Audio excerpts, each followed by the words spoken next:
2024 সালের আইপিএল এর গ্রুপ পর্ব শেষ। ইতিমধ্যেই প্লে অফে স্থান নিশ্চিত হয়ে গিয়েছে 4 দলের। গতবারের champion Chennai super kings group লিগের লড়াই থেকে বিদায় নিয়েছে। সেই সঙ্গে জল্পনা তৈরি হয়েছে মহেন্দ্র সিং ধোনির অবসর নিয়ে। তবে এখনই চূড়ান্ত সিদ্ধান্ত নিচ্ছেন না মাহি। কয়েক মাস পর এই বিষয়ে সিদ্ধান্ত নিতে পারেন প্রাক্তন চেন্নাই অধিনায়ক। তার আগে আরও একটি বিষয় চিন্তায় ফেলেছে ধোনি অনুরাগীদের। ধোনির আগামী মরশুমে খেলা আর অবসর নেওয়ার মধ্যে রয়েছে বিসিসিআই এর একটি নিয়ম। সূত্রের খবর, ধোনি রবিবার রাঁচিতে ফিরে গিয়েছেন। আরসিবির বিরুদ্ধে ফলাফলের কারণে বিধ্বস্ত ছিল সিএসকে শিবির। সবার প্রথমে চেন্নাই শিবির ছাড়েন ধোনি। তবে ধোনি তার অবসর পরিকল্পনা সম্পর্কে ফ্র্যাঞ্চাইজিতে কাউকে বলেননি। চূড়ান্ত সিদ্ধান্ত নেওয়ার আগে কয়েক মাস অপেক্ষা করতে চান তিনি। এরই মধ্যে চিন্তায় ফেলেছে বিসিসিআই এর একটি নিয়ম। কি সেই নিয়ম? নিয়মটি হলো ইম্প্যাক্ট প্লেয়ার। এই নিয়ম ধোনির অবসর পরিকল্পনায় বড় ভূমিকা নিতে পারে বলে মনে করা হচ্ছে। আগামী মরশুমেও যদি নিয়মটি অব্যাহত থাকে তবেই ধোনি খেলা চালিয়ে যেতে পারেন, কারণ এটি তাকে দলের সঙ্গে একটি নির্দিষ্ট কাজ পূরণ করার স্বাধীনতা দেয়।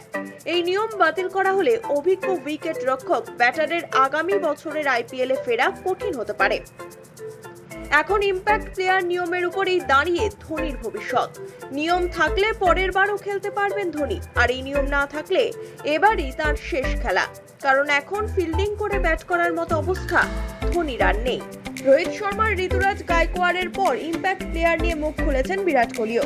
এই ইস্যুতে সরাসরি রোহিতের সঙ্গে সহমত প্রকাশ করেছেন ভারতের প্রাক্তন অধিনায়ক। প্রত্যেকেই এই নিয়মের বিরোধিতা করেছেন। এর ফলে আগামী মরশুমে এই নিয়ম আদৌ থাকবে কিনা তা নিয়ে যথেষ্টই প্রশ্ন আছে। এই নিয়ম নিয়ে ফ্র্যাঞ্চাইজিগুলির সঙ্গে আলোচনায় বসবে বিসিসিআই। ফলে এই নিয়ম উঠে গেলে ধোনি অবসর গ্রহণ করে নিতে পারেন বলেই আশঙ্কা করা হচ্ছে। ধোনির পরিচিত লোকেরা বিশ্বাস করেন যে মাহি এখনই কোনো চূড়ান্ত সিদ্ধান্ত নিয়ে নেবেন না। ভবিষ্যতের বিষয়ে সিদ্ধান্ত নেওয়ার জন্য তার সময়ের প্রয়োজন। এর মধ্যে ধোনির পেশি ছিঁড়ে তার খেলতে সমস্যা হওয়ার বিষয়টিও প্রকাশ্যে আসে চলতি আইপিএল এর মধ্যেই। এর কারণেই তিনি ব্যাটিং অর্ডারের নিচের দিকে নামছেন বলে মনে করা হচ্ছে। ধোনি নিচে ব্যাট করেছেন এবারের আইপিএল এর বেশিরভাগ ম্যাচেই।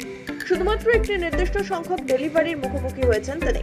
তবুও ইদানিং মাহিকে স্বাচ্ছন্দ্য দেখাচ্ছিল এবং উইকেট কিপিং বা ব্যাটিং এ কোনো অসুবিধা হয়নি। এবারের আইপিএল এ 14 ম্যাচে 161 রান করেন ধোনি। Strike rate 220.5। 2023 আইপিএল শেষে ধোনি বলেছিলেন ফ্যানেদের ভালোবাসার কারণেই আরও একটি মরশুম খেলতে চান তিনি। চেন্নাইয়ের রাজস্থান ম্যাচ শেষে গোটা মাঠ পরিক্রমা করেছিলেন মাহি। এমএস ধোনি এখনো সরকারিভাবে কিছু ঘোষণা না করলেও ফ্যানেরা সোশ্যাল মিডিয়ায় ধোনিকে বিদায়ী সংবর্ধনা দিতে শুরু করেছেন। কিন্তু ক্রিকেটারের নাম মহেন্দ্র সিং ধোনি।